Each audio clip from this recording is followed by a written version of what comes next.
Muy buenas noches a todos los que se encuentran en sala. Estamos iniciando la primera sesión de política liberal, así como lo han escuchado. Es un bloque de temas que nos va a dar idea de cómo debemos enfrentar a las adversidades políticas, cuáles son las propuestas, los temas que un poco vienen más recurrentemente en la discusión pública, y lo que pretendemos es darle algunas soluciones para que puedan enfrentar de manera eficaz a los adversarios políticos. Así que están invitados a estar permanentemente atentos a todo lo que nosotros acá digamos, y cuando quieran pueden preguntar para que quede claro todo lo que aprendemos. Entonces, sin más preámbulos, vamos a comenzar nuestra sesión. Vamos a cerrar esta que es de la clase pasada y nos vamos a dedicar a hablar del tema de la rebelión del Estado contra la riqueza. Esto es, digamos, bastante importante hablar de este tema. Vamos a ponerlo. Ven ahí, ¿no? Con claridad, ¿no? Es la rebelión del Estado contra la riqueza. Miren, lo que queríamos hacer era buscar una suerte de respuesta frente al ataque contra la empresa libre, que no necesariamente la privada es libre, pero decimos también privada. No todo privada es libre, pero la libre sí puede ser libre y no, obviamente no es estatal, es privada. Y queríamos una respuesta, es decir, cómo deberíamos defender los liberales contra esa pretensión del estatismo de castigar permanentemente a la riqueza y a su generador de la riqueza. Entonces, queríamos dar una respuesta un poco adecuada a esto, ¿no? Y nosotros comenzamos diciendo que los estados se han convertido en una amenaza. En lugar de ser un socio, de ser un protector de las libertades, la vida, la propiedad y todo eso, resulta que ahora le tenemos miedo. Nos refugiamos, sacamos la riqueza del país, la ponemos en unos lugares que le dicen offshore, o sea, en orilla. Algunos le dicen paraísos fiscales, como si fuera gran cosa el cuidar nuestras propiedades de la riqueza. Y lo que está haciendo la gente cuando retira su dinero de un lugar para ponerlo en otro lugar es porque se ve amenazada. No sabe qué es lo que puede ocurrir con sus activos financieros, porque los gobiernos tienen esa voracidad de querer más y más y más y más, porque no le alcanza. ¿Y por qué no le alcanza? Porque tiene los gastos que suben permanentemente y que son creados políticamente. O sea, lo que debería ser un espacio privado, académico, y como no hay partidos políticos que hagan el frente en la parte académica, que es de donde no debería salir las discusiones, entonces saltan de lo académico a lo público. Porque hasta lo académico se puede contener. Es decir, los partidos políticos no deberían ser solamente agentes de cambios políticos, también son agentes de cambio cultural. Y dentro de lo cultural incluimos a las universidades. Y también deben haber personas de partidos en las universidades. Por ejemplo, se discute el código laboral en estos momentos, ¿ya? Y el código laboral está en el Consejo Nacional de Trabajo. Y ese código laboral tiene una serie de motivaciones, preceptos, argumentos, exposición de motivos, que ha llegado hasta el ministerio. Es decir, ¿dónde se cocinó todo eso? Es la ventana de Overton, en la academia. Los partidos políticos deberían tener su gente en la academia para contener esos intentos de los intervencionistas, de los que hacen políticas públicas, para que no pasen de la universidad al campo de la política. Porque si sale de ese ámbito, entonces ya el frente de contención cambia. Ya no es lo académico, sino ahora es políticas públicas. Y cuando las políticas públicas toman partido, tienen forma, tienen apoyo, tienen etcétera, ya se va a la política.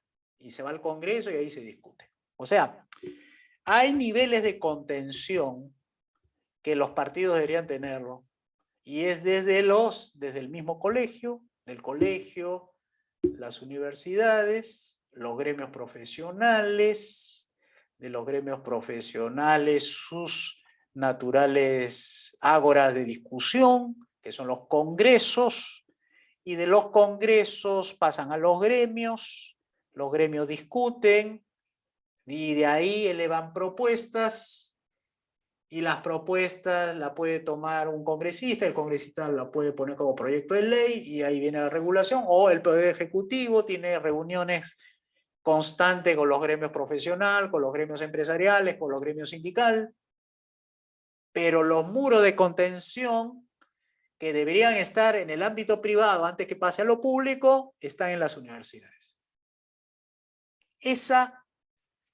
Ese muro de contención que está ausente en los partidos, permite que avance notoriamente las fuerzas amenazantes del estatismo. O sea, esto de la ideología de género no partió de una discusión inicial en lo público. Yo estuve en la San Martín,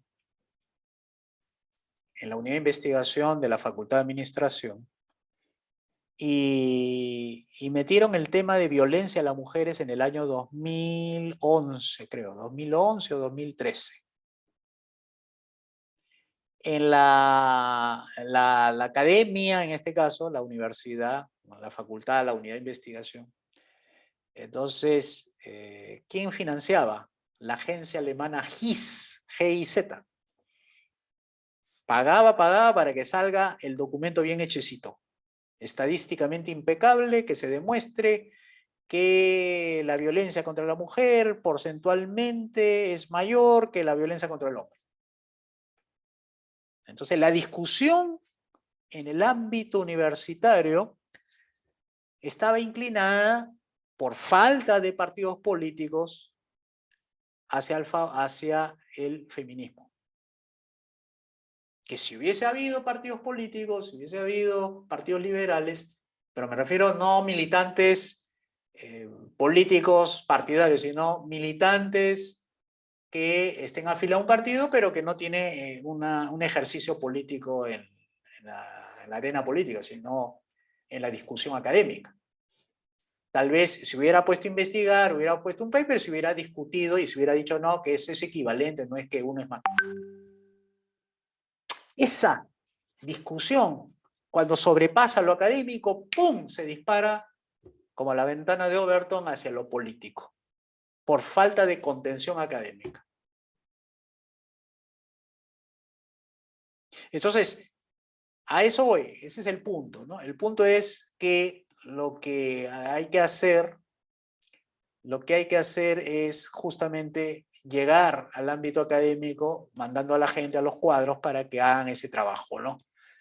Porque el estatismo crece por ausencia de partidos liberales sobre todo. Es una enfermedad donde le dan al Estado la categoría de redentor, que salva almas, salva vidas, salva todo, y que al no ponerle límites empieza a crecer de una manera que se vuelve imposible controlarlo, ¿no? Entonces, ausencia de partidos, crece sin control. Entonces, cuando crece el gobierno, el sector privado se repliega. O sea, no caben dos en un mismo sitio. Cuando uno crece, el otro decrece. No es que los dos puedan crecer al mismo tiempo. Uno crece y el otro decrece. Por ejemplo, para que el Estado crezca necesita impuestos. Pero cuando el impuesto, cuando es cada vez mayor, el sector privado se va haciendo cada vez menor, porque no le permite capitalizarse para crecer, ya que todo se le va en impuestos, como ocurre en los países tipo nórdicos, donde, en Francia, por ejemplo, hasta el 60% del impuesto marginal, o sea, todo lo que contribuyen, es esa cantidad, 60%. De lo que gana una empresa se va en pagar impuestos, que es más de medio año trabajado. Entonces así las empresas se quedan un mismo tamaño, vegetan, se vuelven lentas, además de obsoletas, su productividad baja y a la vez van contribuyendo con menos impuestos. Entonces los gobiernos lo que hacen es ampliar la base tributaria. Entonces ya no solamente lo hacen para empresas medianas, grandes, sino también pequeñas, y al no haber pequeñas, la micro, y la micro también tributa, y ya empiezan a inventar nuevos impuestos. ¿Por qué? Porque ya no alcanza con los impuestos debido a que ya están pagando una cantidad fuerte los que ya están establecidos. Entonces ahí sale el gran OCDE. ¿Han escuchado lo que es OCDE, no? El Organismo de Cooperación y Desarrollo Económico. Bueno, esta organización, que viene a ser un brazo especializado en lo que es reforma del Estado, tributación y políticas públicas para vivir mejor, así dice en su lema, es la tabla de salvación del estatismo.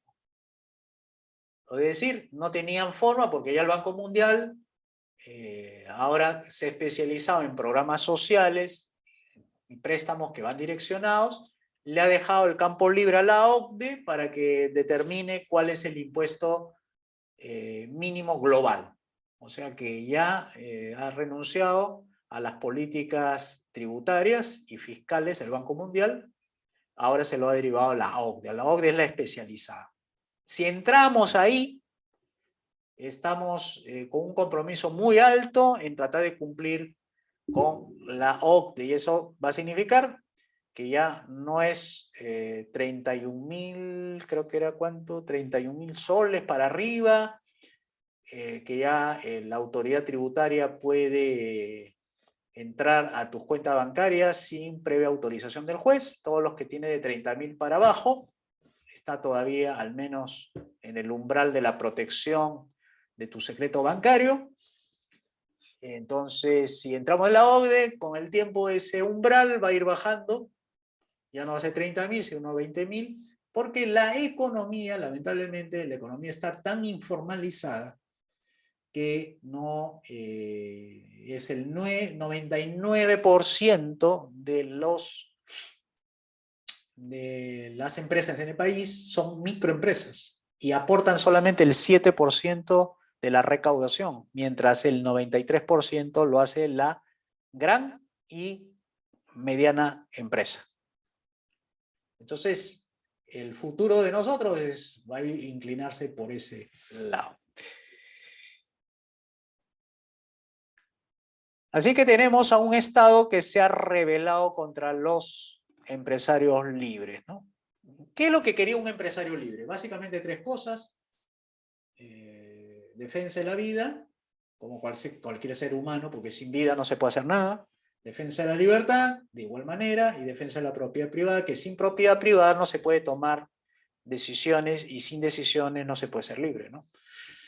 Entonces, ahora el Estado ya no es un protector, sino un violador, porque ese contrato natural que había entre un Estado del tipo protector de esos tres derechos, ahora ha invadido la esfera privada. y de los empresarios, ¿no? Pero entiéndase como empresario toda persona que busca, de alguna manera, agenciarse de recursos y transformarlo para producir un bien o un servicio, ¿no? Entonces ya ha sobrepasado las funciones naturales de justicia, seguridad y obras públicas. Ya no es el gobierno limitado, sino es el gobierno ilimitado. Ilimitado, y que vamos a explicarlo entre un momentito cuál es ese gran problema. ¿Cómo se manifiesta ese gran Estado? En economía, por lo menos, se manifiesta en dos sentidos: en las regulaciones y en los impuestos. Y estas regulaciones, estos impuestos, básicamente provienen de leyes emanadas del Congreso. O sea, ningún impuesto se hace sin representación. O sea, el Congreso aprueba las leyes que crean impuestos. Y lo que hace el Ministerio de Economía y Finanzas es fijar las tasas, ¿no? Ciertas tasas se van regulando. Hay algunas que no, por ejemplo, la de ley del IGB, esa sí es inamovible, esa tiene que ser aprobada por el Congreso, un punto, medio punto, pero hay otras tasas que sí son reguladas, los aranceles, por ejemplo. Los impuestos a las importaciones tienen tasas que son necesariamente reguladas por el MEF, porque así está la ley. Pero en el caso de las regulaciones no. Las regulaciones son un tipo de impuesto, pero de tipo cualitativo. Porque te quita un poco de tu capital, aunque sea chiquito, poquito. Y cuando digo capital, puede ser capital físico, capital intelectual, capital financiero, para cumplir con la ley. Y es que la ley tiene costos. La ley no es neutral. Cumplir con la ley requiere utilizar tiempo, recursos y energía para hacerlo. Entonces las regulaciones no es algo neutral porque la ley lo diga. Una regulación implica que alguien se tiene que hacer cargo por cumplirla. Una empresa, por ejemplo. ¿Han escuchado ustedes el compliance?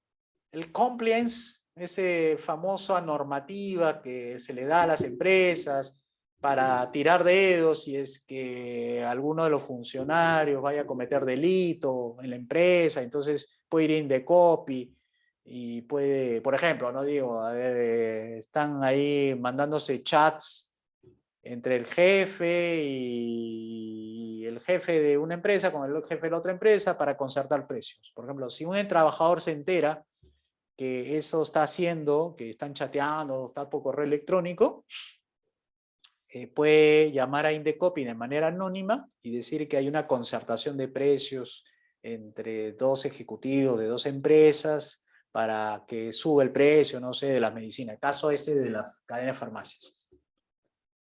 Ya, al hacerlo anónimo, entonces el Indecopi puede ir de oficio y mandar una notificación a estas empresas para que en el término no sé de cuánto tiempo descarguen sobre lo que se dice ahí, que hay una concertación, etc. Entonces, si no hay descargos, por lo menos evidencias que no es así, entonces de oficio le cae en cualquier momento, hacen entrada a la empresa, hacen lo que le llaman el embalaje de las computadoras, laptop, y no la tocan hasta que entra en una comisión con abogados, así tipo ladrones, así como hacen las intervenciones judiciales, fiscales a los ladrones, esos que han hecho tal cosa, igualito a las empresas. Pero ¿cuál es su crimen? Su crimen es el supuesto a conservación de precios.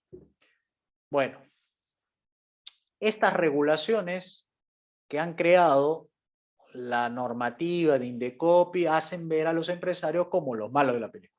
O sea, nos ponen a todos los que hacemos emprendimiento en un acto de sospecha, ¿no? Que hacen creer que las empresas son malas de por sí. O sea, ya tienen el gen del mal. Y como tienen el gen del mal, se le tiene que aplicar el principio precautorio. ¿Y qué es el principio precautorio? Regular antes que haga las cosas. O sea, no es que las empresas estén predestinadas a cometer un crimen o concertar, sino que ya la autoridad los concibe como que son proclives a hacer eso.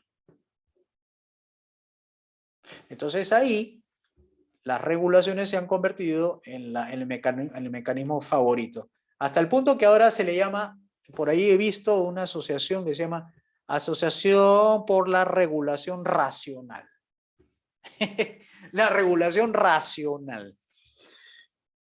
Nosotros, los liberales clásicos, nosotros hablamos de las regulaciones, pero las regulaciones políticas, no las regulaciones económicas. ¿Cuáles son las regulaciones políticas? Aquellas que regulan la vida. O sea, ¿cuáles son las normas para regular la vida? ¿Cuáles son las normas para regular la libertad? O sea, para proteger, no para regular la libertad. Y para proteger, ¿cuáles son esas regulaciones? Para proteger la propiedad privada. En tanto haya normas que hagan saber que hay protección de esas tres esferas, bacán, bien, porque están protegiendo esas esferas privadas de las gente, de los empresarios, de todos los que estén involucrados en esto. Entonces, las regulaciones que piden ahora las autoridades como Indecopio, Cinero, Sinermin, Citran, Sinfar, Sunafil, Superintendencia de Banca y Seguros, etcétera, son regulaciones económicas. Ahí están de más, esas regulaciones no son racionales. Además, en inmorales no son racionales porque regulan sobre un precepto de que toda empresa va a cometer crimen, toda empresa va a cometer estafa, toda empresa va a cometer abuso, toda empresa. O sea, la generalización. Esa generalización se ha hecho extensiva a todas las políticas públicas. O sea, no hay política pública que no diga regulación. Todas hablan de regulación, fiscalización, supervisión, control y todo eso. Así que ellos aplican el principio, el copiado del mal principio de la legislación ambiental, que es el principio precautorio. Es decir, no vamos a esperar que las cosas pasen y mejor es curarnos en salud. Pero es que no entienden, es que estas regulaciones no es que no existan en el mercado, sino que su naturaleza es distinta, pero se llama regulaciones privadas. Las empresas tienen regulaciones que se le imponen el directorio al gerente. Le dice, mira, estas son las políticas, estos son los valores, esta es la cultura empresarial, esta es las metas que queremos, y el gerente pues no tiene que hacer lo que el directorio le dice. Ya él verá con su estrategia. Esa es la regulación de los accionistas al gerente. El gerente a su vez regula, controla, supervisa internamente a los que hacen funcionar la empresa de manera operativa. Y que son los subgerentes y todos ellos. O sea, la parte política, la regulación política es de los accionistas. La regulación estratégica es la estrategia que el gerente hace hacia abajo con respecto a hacia dónde va a ir la empresa y a todos los operadores naturales que tiene esa empresa. Y los subgerentes regulan a los trabajadores. Cuándo entra, cuándo sale, a qué hora trabaja. O sea, está regulada internamente la empresa. O sea, ahí tienes la regulación interna de la empresa. ¿Qué otras regulaciones tiene la empresa? Fuera del mercado. O sea, ahí no está, ya internamente no hace lo que quiere la empresa. Ya sabemos qué es lo que puede hacer. La regulación externa. Primero, los clientes. Los clientes le ponen regulaciones a las empresas. Le dicen que quiero, que no quiero. O sea, los controla. Los controla, sí, yo quiero no, póngale menos azúcar al café. No, tiene mucho ajinomoto de este sudado. No, mucho ruido tiene. O sea, los clientes regulan a las empresas, si no, no le compran, si no, no van, si no, no regresan. Eso se llama fidelizar. Fidelizar es adaptarse a lo que el cliente quiere. Segunda regulación, ya vimos la interna, que hay mucho control ahí, mucha supervisión, y ya estamos viendo una de las externas, del el cliente que regula la empresa. Tercero, la regulación que hace los propios competidores a los competidores.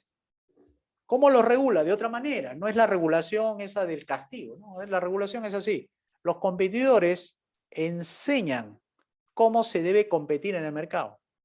Y al decir enseñar, mostrar, guiar, tiene el mismo efecto que un control, que es lo mismo, guiar, controlar, supervisar, el mismo efecto, pero en este caso la competencia. Entonces la competencia de los que van adelante marca, y ahí viene la palabra benchmarking. Benchmark es el acto de seguir al líder.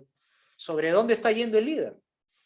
El líder traza una ruta, traza un norte sobre cómo se hacen negocios. Y lo que hacen los otros es seguir esa pauta. Claro, cada uno con su estilo, ¿no? Pero siguen el camino marcado. Esa es otra forma de regular. Nadie hace lo que quiere. O sea, tú no le vas a poner, por más innovador que sea, no le vas a poner al lomo saltado, le vas a poner, pues, mermelada encima, pues. Por más innovador, pues no sería, pues, lomo saltado. O sea, ya se sabe que el lomo saltado viene tipo wok, tipo chifa, tipo esto, con arroz, sin arroz, con papa María, papa guairo, o sea, están cada uno en su estilo, pero el líder es el que traza. Hay regulación, hay control, hay una especie de guía que les dicen cómo hacer las cosas. Ese ya va la tercera regulación. La cuarta regulación es de los famosos stakeholders. O sea, como ahora son metiches todos, ahora todos les tienen que decir a la empresa cómo debe empaquetar, cómo debe presentar, cómo debe tratar. Entonces, los stakeholders vienen a ser los que influyen sobre la empresa, los que están cerca de la empresa, que son los trabajadores, que son las comunidades, que son la comunidad de proveedores, etcétera, y todos ellos también tienen algo que decirle a la empresa. O sea, aquí los stakeholders también le dicen a la empresa cómo debe hacer empresa. ¿Y ahí cuántas van? 4 regulaciones.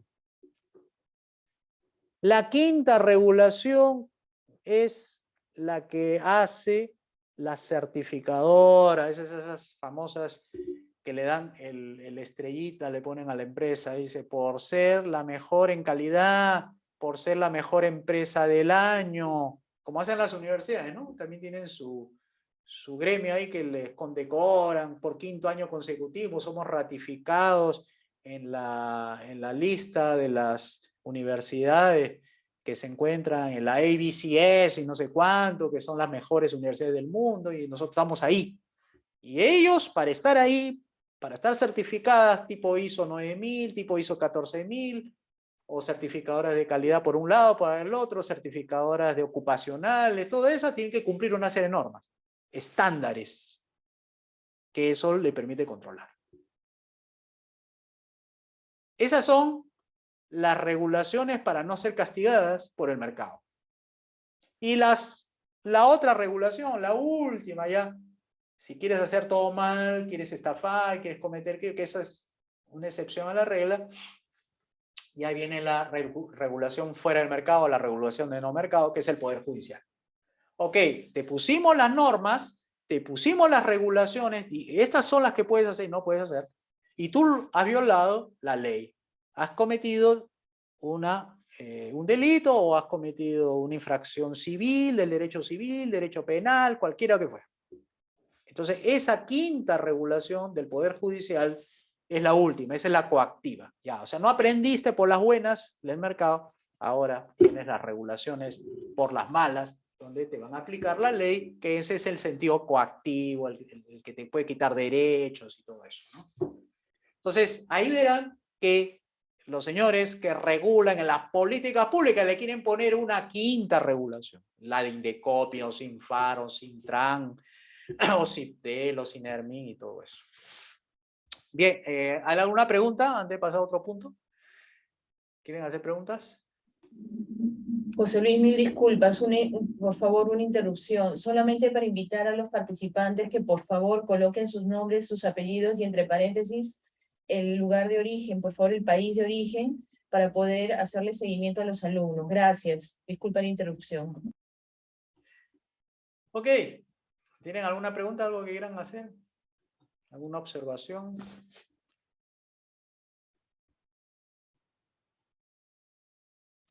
Aló, buenos días, ¿me escuchan? Sí, te escuchamos, Mario. Adelante. Ok, sí. Con respecto a la regulación del mercado número 4, Ajá. exactamente qué tipo de regulación que es la que hacen, porque no me quedó muy claro. Ya, Aquí de los mismo. stakeholders, por ejemplo. Dicen, los stakeholders lo que hacen son como comunidades interesadas en lo siguiente. Dicen, en esta comunidad no aceptaremos que hayan ruidos desde las 5 de la tarde hasta el día siguiente, 6 de la mañana. O en esta comunidad, otra regulación es que todos los 28 de julio la empresa tiene que salir a marchar con nosotros porque tiene que rendir tributo al Perú en 28 de julio y queremos que usted ponga panetones para todos los...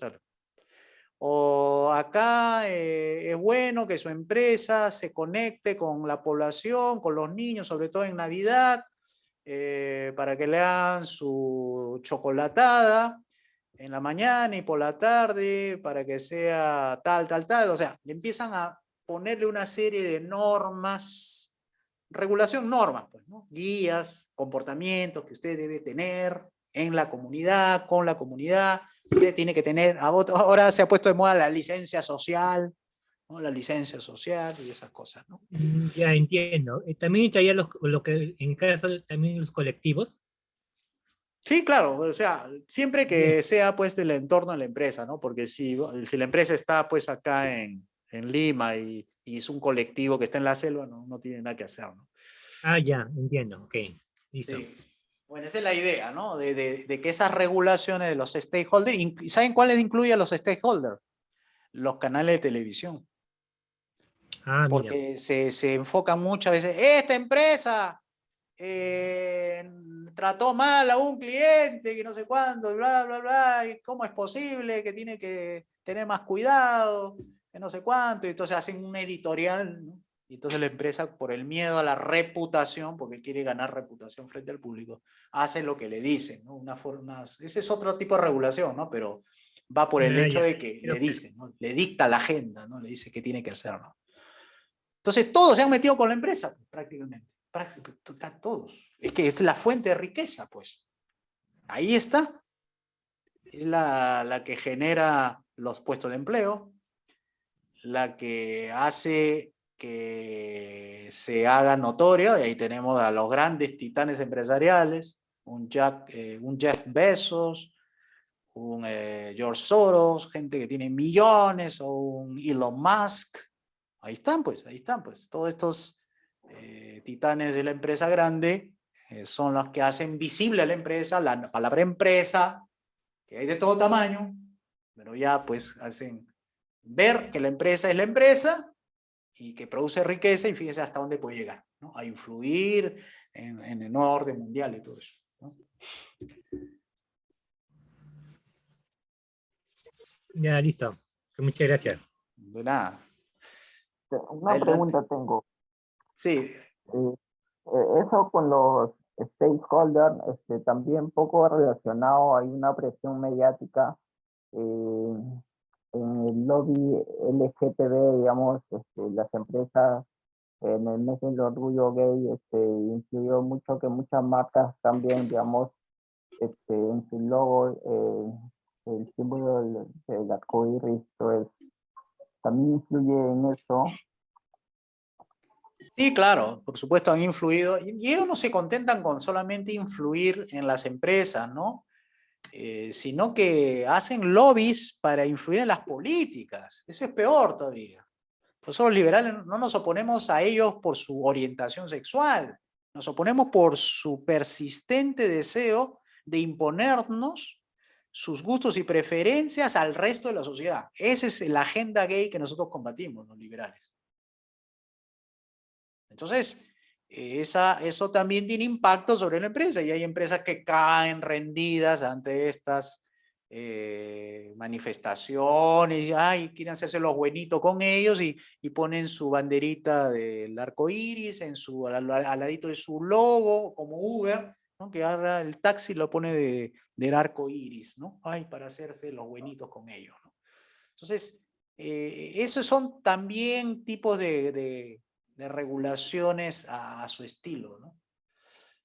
A ver, la red social, ahí está, la red social son los stakeholders, efectivamente, que son los que apuntan, ¿no? Sale alguien con, miren, acá en la pizza hay una mosca, y este es el Domino's Pizza, y Domino's Pizza ni caso le hizo, y por dársela de buenitos, agarró, bueno, señores, mire, fíjese que esto es un accidente, que no sé cuánto, no, pero no va a volver a pasar. ¿Para qué lo trató así al cliente? El cliente agarró, puso su video en Facebook sobre que, digamos, había mostrado la mosca, creo, ahí en la pizza, y la respuesta que le da la gerente respecto al pedido que le había hecho, que quería que le devuelva su plata, que no iba a pagar la plata por tener una mosca ahí adentro y todo eso. Y la tipa pues le dijo, no, disculpe, que no va a suceder, que esto no va a volver a suceder. La red social empezó a atacar a Domino's y Domino's tuvo un año sin atender al público. ¿Para qué? Para hacer una reingeniería de cómo debe tratar al público. O sea, es una franquicia. Recuerden que los que atienden aquí no son los dueños, ¿no? Sino son gente que ha contratado la franquicia y seguramente no han sido instruidos debidamente para enfrentar crisis de reputación. Porque esto era una crisis de reputación. Y no lo supo enfrentar, pues ¿cómo le va a dar una respuesta a ese tipo? Le dicen, yo inmediatamente voy a su casa y le voy a llevar 5 pizzas y para medio año tome pizza para sus familiares. Así lo arreglo. No, la otra mezquina no va a volver a suceder. Y ahí tienen, pues, ahí perdió un año de franquicia, pues. Bien, vamos a continuar. Carlos Lázaro, a ver, adelante, Carlos. Una pregunta, ¿me escucha? Sí, yo te escucho bien. Ya, profesor, una pregunta. En el caso de los trámites municipales, ¿con cuál nos quedaríamos? ¿Sería suficiente con quien quiera abrir un negocio, se inscriba y diga qué negocio quiere poner, o habría que teóricamente mantener otra regulación? O no sé cómo lo plantea el partido. Sí, nosotros siempre estamos con el orden, con la justicia y la libertad, que esos son los valores de la derecha, y por tanto los municipios lo único que tienen que hacer es plantear un orden. Ok, en una casa, en una residencia frente a un parque donde hay una manzana de casa, no vas a permitir, por más libre mercado que haya, vas a permitir que se abra un grifo al medio. Pues. Esas son las regulaciones para poner orden, no para impedir la libre empresa. Porque tú no vas a permitir que al lado de un nido, de un sitio para educar niñitos, se abra un prostíbulo. No, pues, para eso está el orden, pues, cada cosa en su lugar. O sea, igual, ¿no? Tú no puedes poner una fábrica digamos, dentro del distrito, una fábrica de ladrillos al lado de un hospital, pues. No vas a darles licencia, pues, ¿no? O sea, ahí, eso sí, no, es por un tema de orden, nada más. Nadie le está diciendo, no lo hagas aquí, pero puedes hacerlo más allá. Señalizaciones, por ejemplo, tiene que estar ahí. Ornato, ¿no? ¿Qué es ornato? Bueno, la gente que no se ponga, pues, a orinar en parque público, pues, ¿no? Eso es ornato. Limpieza, ¿no? Esas cosas. Llámalo donde está. No llega. Bien, a ver, Marco Carranza. José Luis, ¿qué tal? Buenas noches. ¿Cómo estás, Marco? En relación a los muros de contención que se mencionó, ¿se podría considerar que desde el programa o del Partido de Evolución, o desde la doctrina o programa del Partido de Evolución, las 5 reformas las 5 reformas A ver, Marco, a ver qué pasó.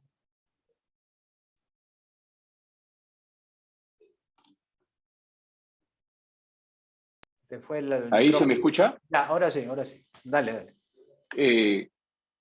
En relación a los muros de contención, se podría considerar desde el programa o la doctrina del Partido de Evolución como que las 5 reformas las podríamos considerar como un muro de contención que de alguna manera se tiene que hacer saber o difundir, y llevando al ejemplo de las imposiciones, una de estas reformas, por ejemplo, el del Poder Judicial, y pensando en un servicio, de no haber ciertos controles, si una de las reformas del Poder Judicial significaría un muro de contención que se tiene que hacer saber e implicaría, de hecho, algún tipo de estrategia, en algún momento tendría que hacerse saber, o en el caso, por ejemplo, del Poder Judicial, toda una estrategia en los distintos niveles, ¿no? Por ejemplo, el servicio de aviación, compra pasajes en un aeropuerto. Si cualquier persona tuviese una queja, bueno, ahora se recurre a Indecopi, que tiene sus regulaciones.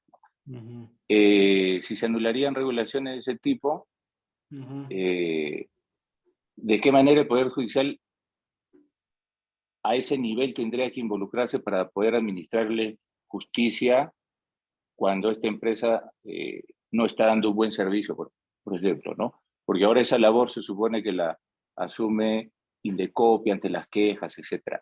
Entonces, eso lo pongo como ejemplo, pero ¿significaría eso un muro de contención? Las 5 reformas serían los muros de contención a los que se refería, y por lo tanto involucraría estrategias para de alguna manera hacerlas conocer en su momento, poco a poco, conforme se desarrolla el Partido de Evolución.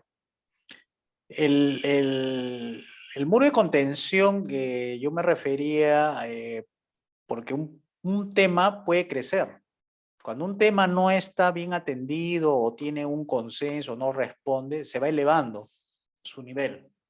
Y comienza por una pregunta que se hace un académico, una pregunta que se hace un investigador, y le encuentra un sentido, le encuentra una respuesta seria, responsable, que merezca la atención de otros pares y que a su vez tenga una propuesta de salida que induzca a que esto pueda llevarse a niveles políticos. El muro de contención tiene que ser desde ahí.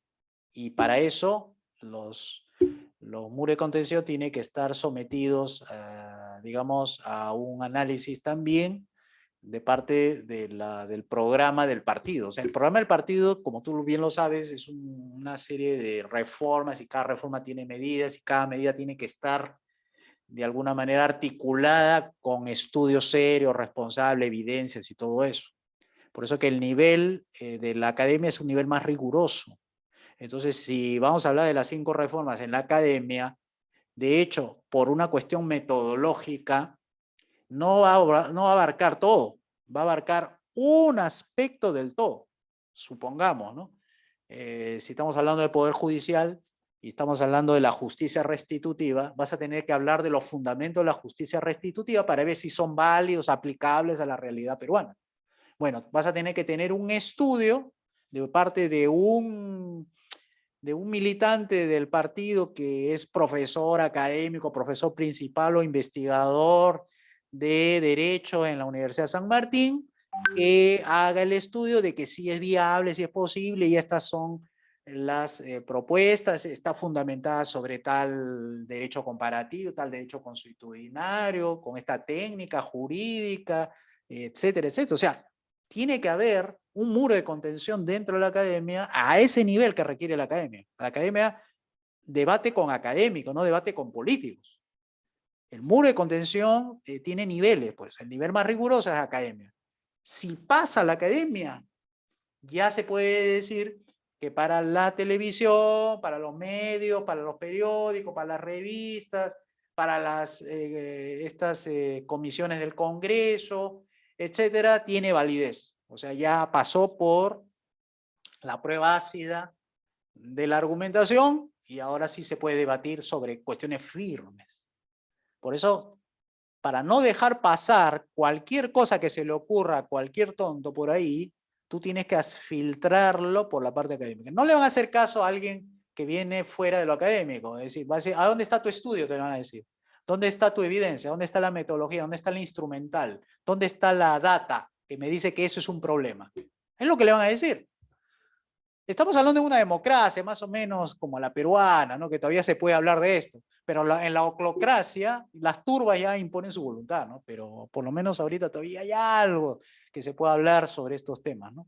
Entonces los muros de contención van a estar, una vez que pasa de lo académico, ya la discusión es de políticas públicas, ¿no? Ya empieza, ¿cuál es tu evidencia? ¿Cuál es tu evidencia? Y de ahí se eleva a la parte política, y la parte política es si es viable, factible, deseable para el conjunto de la sociedad, y ya es otro nivel, ¿no? Por eso los muros de contención están desde abajo, desde los colegios, de los maestros, los muros de contención, ¿no? Desde ahí, y si no se puede ahí, la academia, la universidad, si no el posgrado, y si no se puede posgrado, los gremios profesionales, los muros de contención, para que no se politice, para que no se haga política pública.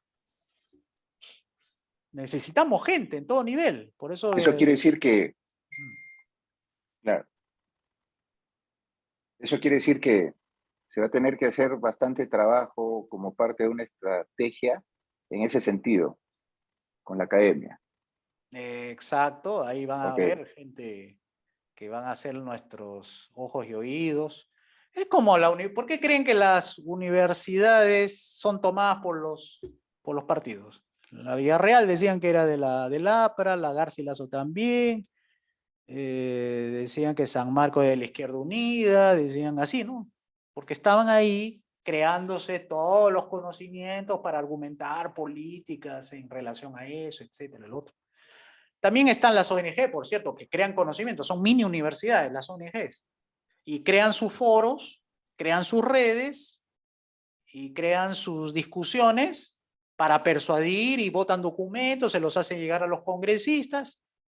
Sí, pero tú también, si tienes ONG de derecha, también tienes que hacer lo mismo y hacerle llegar al congresista. O sea, ya que el muro de contención, porque las ONG son tan cerradas que, digamos, pasan por una serie de controles internos, etcétera, y después vota el documento y lo someten a veces a seminarios o cosas así para atraer público, y bueno, ya se toman fotos, lo ponen en su página web y luego lo alcanzan a un congresista, el congresista se hace portavoz porque detrás de ese estudio hay, por decirte, 20.000 votos. Ah, le conviene al congresista.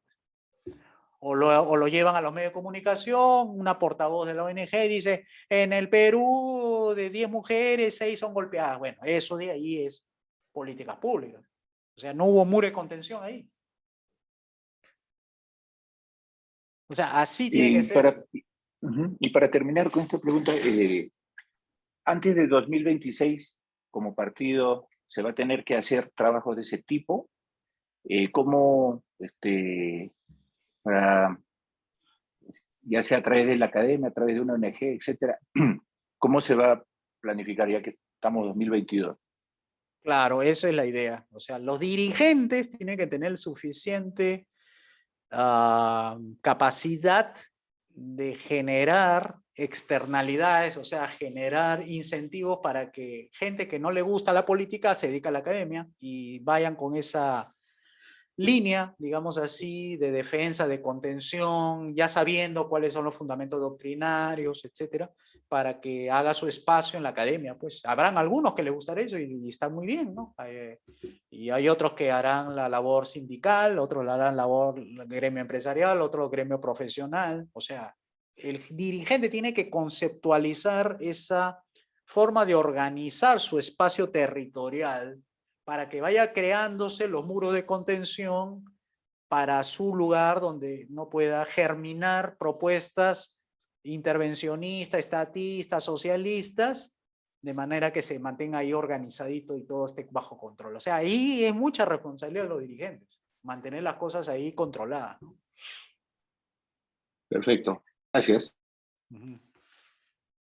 Bien, vamos a otro punto de por qué el estatismo como enfermedad causa problemas. ¿Por qué causa problemas y por qué esa capacidad técnica que se le da al estatismo es insuficiente para poder tener una claridad del por qué no es, desde el punto de vista liberal, aceptable, adecuado, apropiado, que determinadas funciones del Estado, determinadas funciones las suma el Estado, ¿no? Por ejemplo, ya tenemos bien delimitado que las funciones de justicia, seguridad y obras públicas del Estado y el resto no. El resto no es por un tema de orden de tipo, primero, económico, porque se le llama bienes privados. Y desde el punto de vista político, porque es inapropiado, o sea, es antinatural. Y ahorita lo vamos a ver a continuación, ¿ya? Un ratito voy a poner PowerPoint, voy a desconectarme de acá.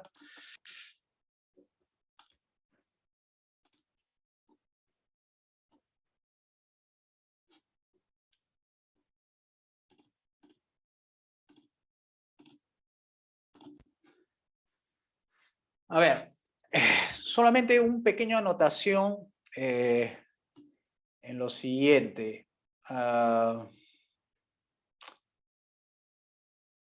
Nosotros estamos hablando de marco institucional. Cuando hablamos del Estado, estamos hablando de un conjunto de reglas. El Estado se forma por reglas formales, que en este caso son las leyes que crean al Estado, las leyes que crean al Banco Central, las leyes que crean el Congreso, las leyes que crea el Poder Judicial, las leyes que, o sea, todo está en relación a un conjunto de reglas. Este conjunto de reglas formales e informales en el cual la economía opera, se basa en lo siguiente. En las reglas informales está la parte de la ideología, la doctrina, la filosofía, las costumbres, las ideas, la moral, las tradiciones y las leyes naturales, que son leyes económicas. Cuando hablamos de leyes o normas de tipo informal, tenemos que tener en cuenta dos tipos, ¿no? Los principios liberales, que ya ustedes conocen, gobierno limitado, mercado libre y propiedad privada, y su antítesis, que es el socialismo, que es gobierno ilimitado, mercado controlado y propiedad estatal. Y cuando hablamos de reglas formales, nos estamos refiriendo a constitución, leyes, decretos legislativos, decretos supremos. Así es como opera la economía, opera en dos ámbitos, en las reglas formales e informales. Ahora bien, ¿por qué decimos que el Estado es inapropiado para lo que queremos hablar de el estatismo? O sea, es inapropiado porque se convierte en una enfermedad, por la siguiente razón. Ahorita voy a poner una diapo que me va a ayudar a explicar.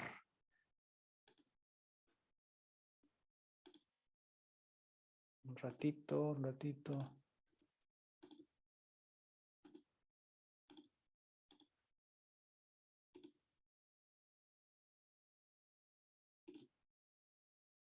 Ahorita lo pongo.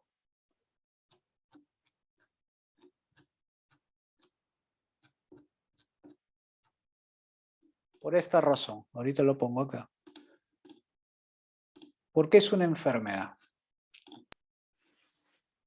Nosotros manejamos este tema. El Estado es una agencia, no es una empresa, no es una EGESIO, no es una agencia que monopoliza, es decir, tiene la facultad de usar la violencia para proteger la vida, libertad y propiedad. En eso estamos de acuerdo con Murray Rothbard, a pesar que es libertario y todo lo que quiera. Pero nosotros de nuestra cosecha hemos sacado estas características que hace inapropiado que el Estado entre en el mercado, como que es inapropiado que el mercado entre al Estado. Y vamos a explicar uno por uno, ¿ya?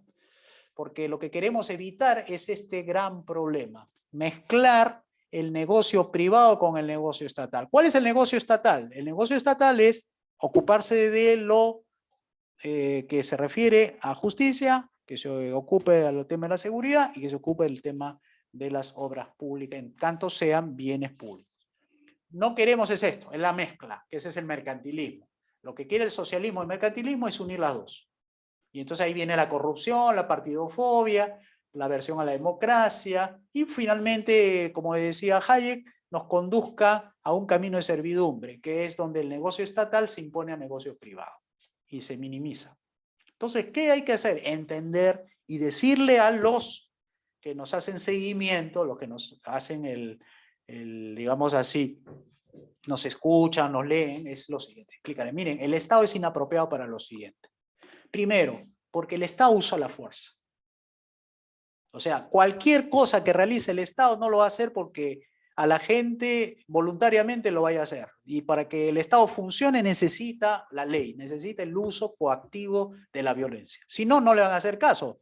Pórtese bien, y no porque lo diga el Estado le vas a hacer caso. No, es porque hay una ley que dice que si tú no respetas esta norma, te van a coaccionar, te van a quitar la libertad, o si cometes un crimen, ese va a ser tu castigo. O sea, la gente no va a hacer caso al Estado porque el Estado se lo dice, sino porque el Estado lo obliga a hacerlo.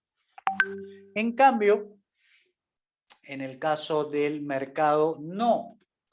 En el mercado, para que alguien haga algo, libremente tienes que persuadirlo. O sea, tienes que demostrar que hay un beneficio o hay una manera de evitar el dolor, que es la única manera de que alguien te haga caso. Dice que la cosa más difícil en el mundo es que alguien haga algo de lo que tú quieres que él haga.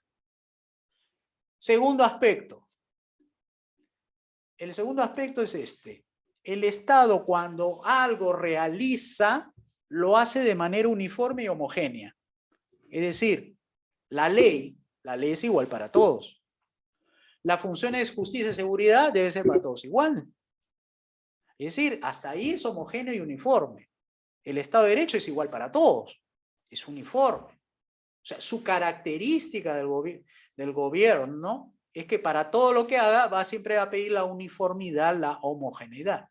En cambio, es inapropiado que el gobierno imponga esa uniformidad y homogeneidad en el mercado, cuando el mercado, ¿qué es? Es variedad y es heterogeneidad. Es decir, no hay un solo sabor de leche en el mercado, hay muchos sabores de leche, no hay una sola marca, hay muchas marcas. Hay de diferentes tamaños, no es homogéneo, hay tamaño familiar, tamaño mediano, tamaño chico. En el mercado hay eso. Pero si el Estado entra al mercado, imagínense la uniformidad en el sabor de la leche, la uniformidad que habría en el tamaño del recipiente, el color, la ropa. ¿Cómo sería la ropa en una situación con gobierno homogéneo? Un solo color verde olivo como los barboncitos de los barbudos de Castro. Entonces, uniformidad, homogeneidad está bien para el Poder Judicial, pero está mal para otras cosas, para los bienes privados. Otro. Tercero, el monopolio es algo característico en el Estado. En cambio, en el caso privado, es la competencia. Monopolio de la policía, monopolio del Poder Judicial, monopolio de la seguridad. Eso está bien, un solo Poder Judicial, una sola policía, pero está mal que en el mercado exista un solo fabricante de leche, un solo fabricante de bolsa de plástico, un solo servicio de agua, un solo servicio de electricidad. No, pues, o sea, no puede ser una encima de la otra. La formalidad es algo importante en el Estado, es decir, las cosas que se hacen tienen que ser siempre con transparencia, siguiendo los pasos, siguiendo las normas, ¿no? Los procedimientos y todo eso. Y eso para el Estado está bien. Una resolución judicial tiene que tener una serie de pasos para lograr la resolución judicial, tiene que tener investigación, tiene que tener sanción, tiene que tener resolución, tiene que tener una serie de el debido proceso y todo para que se valide, sea legítimo. Pero no le pidas al sector privado que sea formal, tiene que ser flexible, tiene que sus normas ser la norma.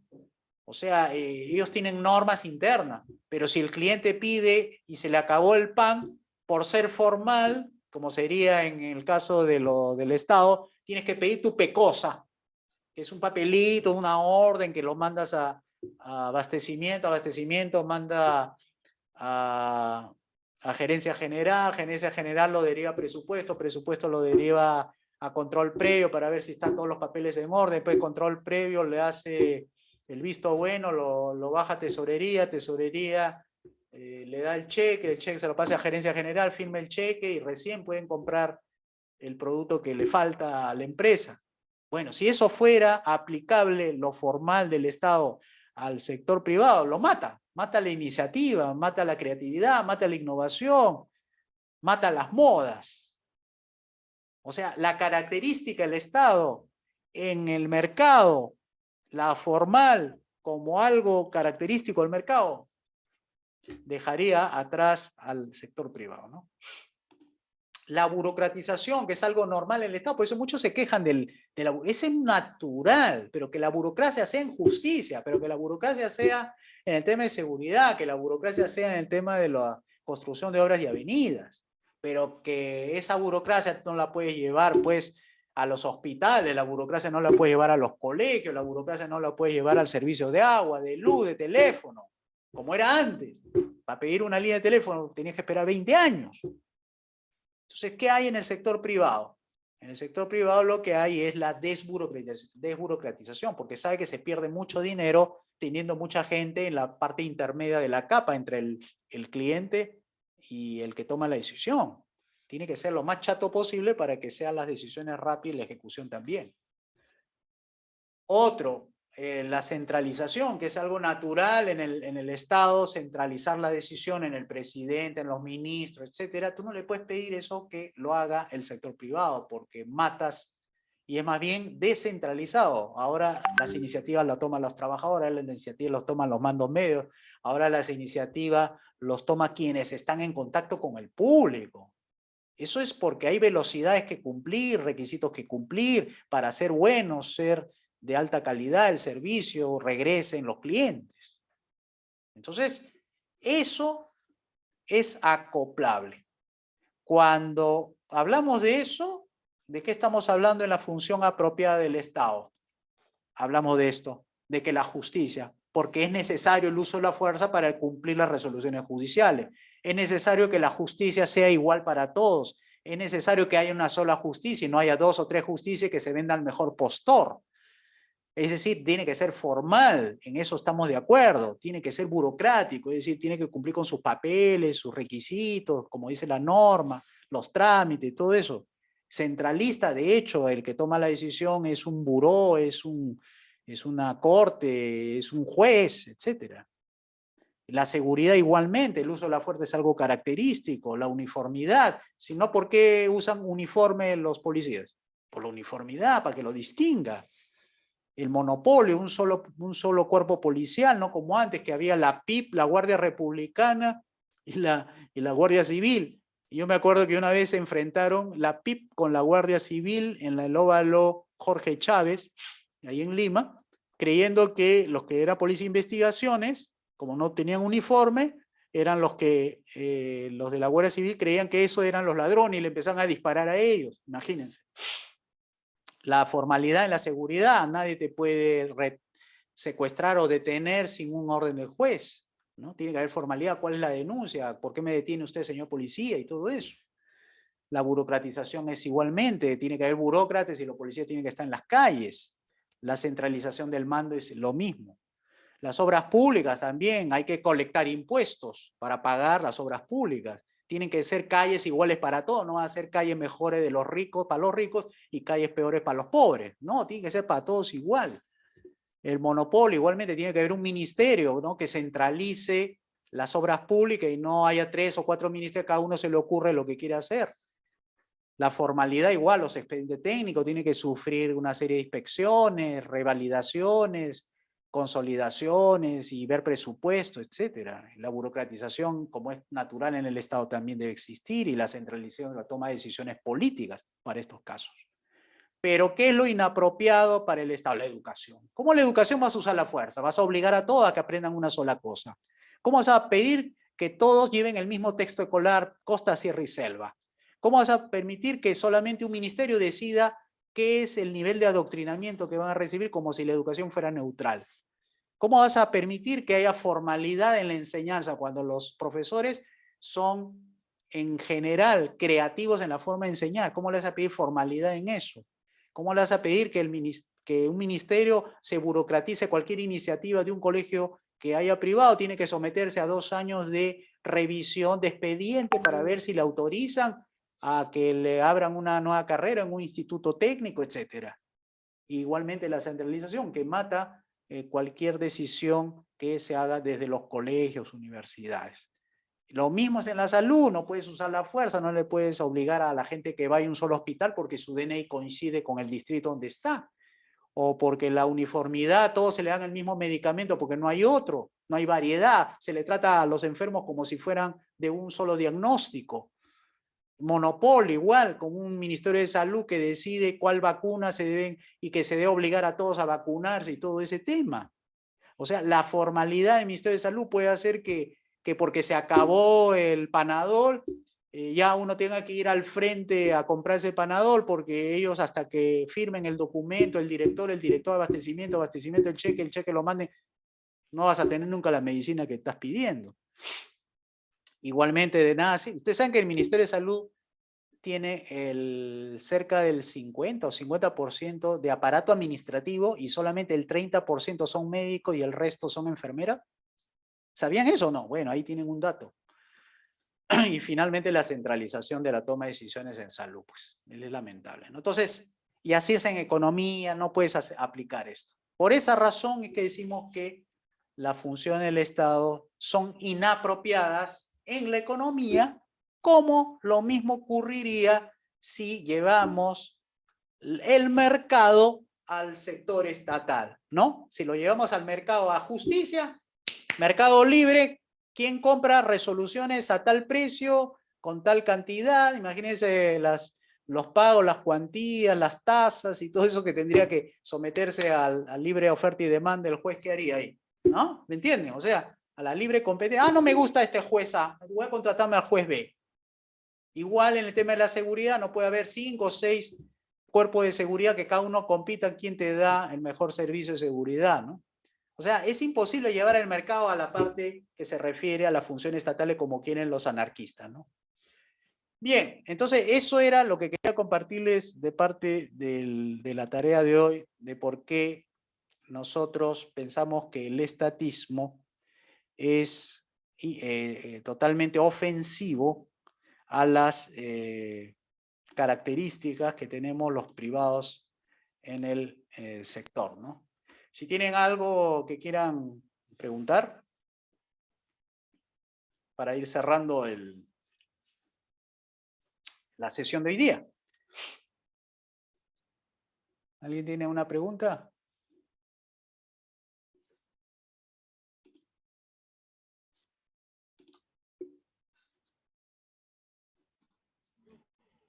Hola, buenas. Sí, te escucho.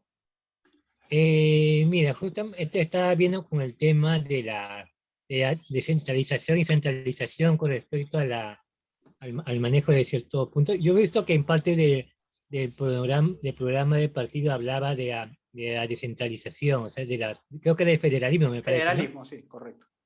Correcto, de federalismo. Y yo tengo entendido de que en todo caso, ¿qué cosa va a quedar específicamente con respecto a las regiones? Como que yo tengo entendido que ahora la salud, la educación y muchos temas en cada las regiones, ¿no? Y obviamente lo que se quiere es que eso se reduzca, ¿no?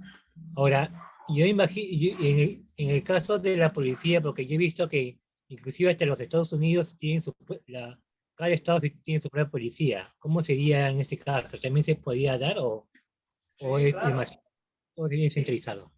Sí, es correcto tus apreciaciones. Mira, nosotros hablamos federalismo porque hablamos de una verdadera descentralización.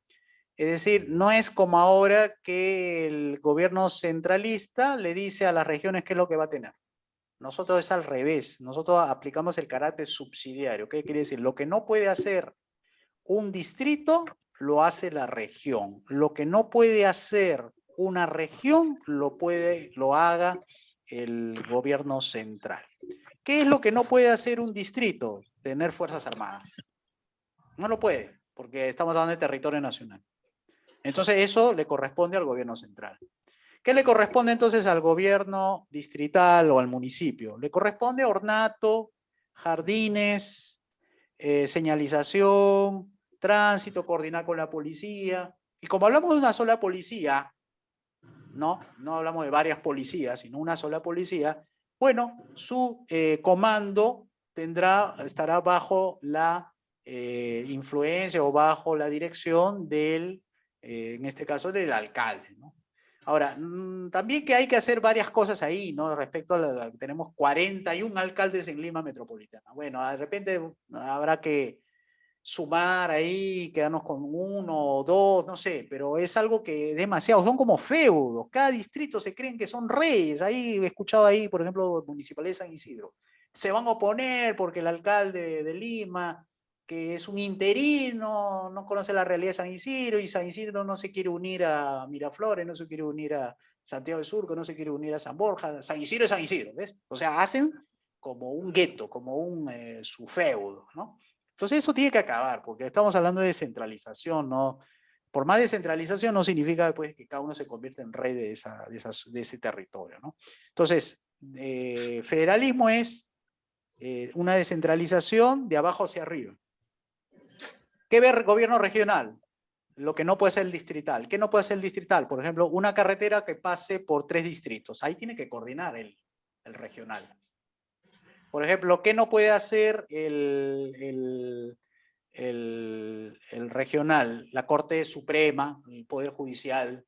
Por ejemplo, eso lo tiene que ver el central. O sea, un gobierno nacional ve una Corte Suprema nacional. ¿Habrá cortes dentro de cada región? Sí, habrá cada corte dentro de cada región, pero no cada distrito. O sea, tampoco significa que tenga que achicar las cortes a un punto en que la Corte Suprema en un distrito. No, pues tampoco es así, ¿no? Y así las Fuerzas Armadas igual, ¿no? No puede ser Fuerzas Armadas de un distrito bajo la dirección del alcalde, tampoco, ¿no? Entonces, y el resto, o sea, las funciones de educación, las funciones privadas en salud y todo el resto, agricultura, depende de cada región, porque hay algunas regiones que tendrán agricultura, otras no.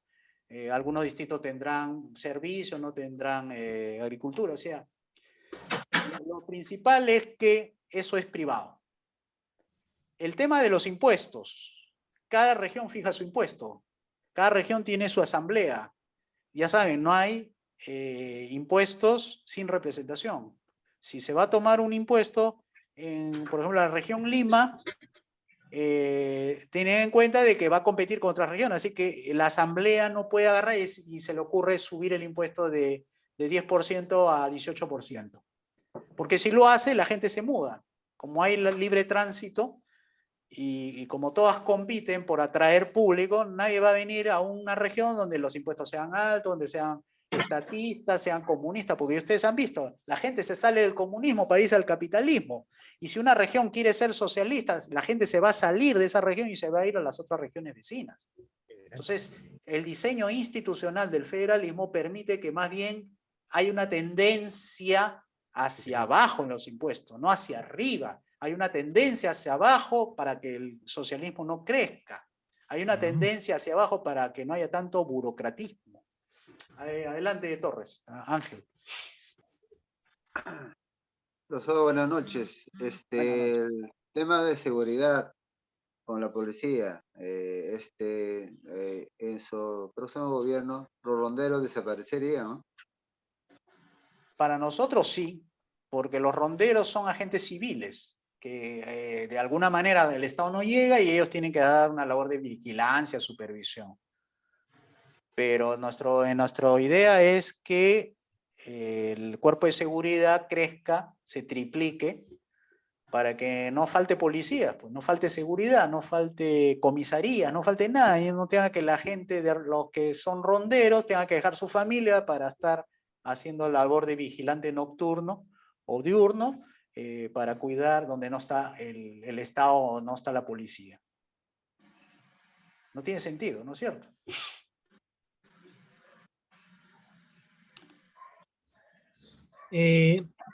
Buenas. Sí, adelante. Sí, con respecto a la parte, continuando con el federalismo, está justamente como existe el libre tránsito, también obviamente la libertad en que tiene cada uno de decidir donde uno le parezca, ¿no? Ahora, el tema es el tema de las curules que van en el Congreso.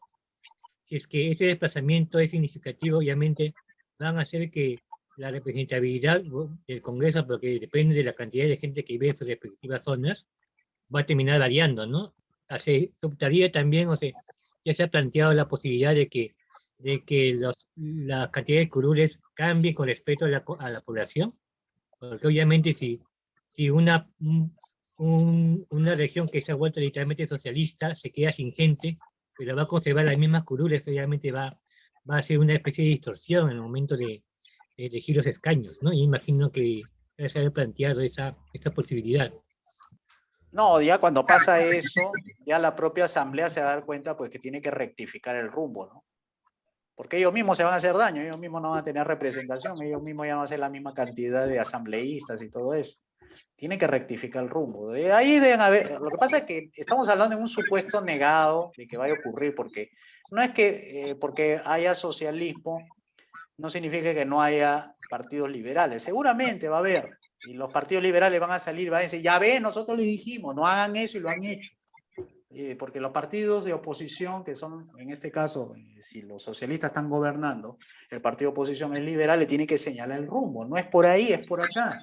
Vas a ahuyentar a la gente, vas a ahuyentar las inversiones. Entonces, es que esa es una cuestión, digamos, que hubiera pasado en extremo, ¿no? O sea, si las cosas llegaran al extremo de ser socialista, pues tú mismo lo estás diciendo. ¿De qué vale tener la misma representación si la cantidad de gente que se va a ir va a dejar un pequeño porción y esa pequeña no justifica la representación actual, ¿no? Tú mismo lo has dicho. Ok, entendido. Sí.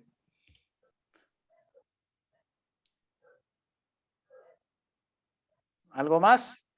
Bien, entonces cerramos con algunas ideas claves. Mira, las ideas claves es, los gobiernos que no tienen límites se desbordan.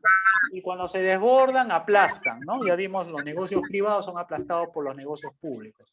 Y cuando se mezclan, hay corrupción. Cuando se mezclan, hay injusticia. Cuando se mezclan, hay la ley del más fuerte sobre la ley sobre el más débil. Segundo, cuando crece el gobierno, las acciones humanas se ven desplazadas del sector privado. No pueden ocupar dos mismos cuerpos, un mismo espacio. O sea, o estás tú o está el Estado. Si está el Estado con el colegio, desplaza a un colegio privado. O sea, dos no pueden ocupar el mismo sitio. Entre uno gratis y el otro que cobra, la gente prefiere lo gratis, ¿no? Tercero, a más gobierno crece la voracidad fiscal en forma de incrementos de impuestos y gastos permanentes, ¿no? Más, los gobiernos se financian con impuestos, con deuda, pero las deudas son impuestos de largo plazo, o sea, se financian finalmente con impuestos de los que vienen, no de los que estamos ahorita aquí. Cuarto, los gobiernos, cuando son estatistas, se le conoce como formales, solemnes, burocráticos, monopólicos y violentos, ¿no? O sea, está bien aplicar la violencia en la justicia, está bien aplicar la violencia en seguridad para los desobedientes, los malcriados, los inestables, etc. Pero eso no lo puedes aplicar en el sector educativo, porque eso sería estatismo. No puedes obligar a la gente a que se eduque, obligar a la gente a que se cure en un hospital que no quiere, a que se vacune, etc. O sea, eso son gobiernos inmorales que impone por la fuerza. Como esa que hizo pues Sagasti, ¿se acuerdan de eso? Nadie se tiene que vacunar, nosotros vamos a decir quién se vacuna. ¿Qué tal sinvergüencería? No sé cómo se lo pasaron. Pero él decidía quién, ¿no? Para que vean, ¿no? Bien, entonces hemos llegado al final de nuestra sesión, primera sesión de política liberal, y entraremos la próxima semana con el tema la pobreza como objetivo político, ¿ya? Lo vamos a analizar, vamos a brindar algunas respuestas y ahí aprenderemos preguntando. La idea es que lean este documento y lo que no le queda claro, pregunten, ¿ya? Para que no se les vaya a, digamos, a quedarse con alguna duda. Después, durante las semanas y algo porque ahorita el que termine del Zoom de grabar, les envío el enlace y si por ahí les surge una idea, una duda, una observación, hacen llegar con un audio. La pregunta es larga y si es chiquito lo escriben. Y hacen la pregunta, ¿no? Por el audio. Dice, profe, mire, no entendí esta parte, ¿podría repetirlo? ¿De qué se refiere con esto? Con el audio ya te entiendo, ya, y te contesto por el audio. Ya, igualito, si la respuesta es larga, te lo contesto por el audio. Si la respuesta es corta, lo hago por esto. Ya, entonces, con toda la libertad me preguntan nomás. Yo atento ahí cuando manden sus preguntas, sus observaciones. Bien, nos despedimos entonces. Que tengan una bonita noche y un buen fin de semana y nos vemos el próximo miércoles a la misma hora, 9 de la noche. Muchas gracias. Gracias, José Luis. Buenas noches, profesor.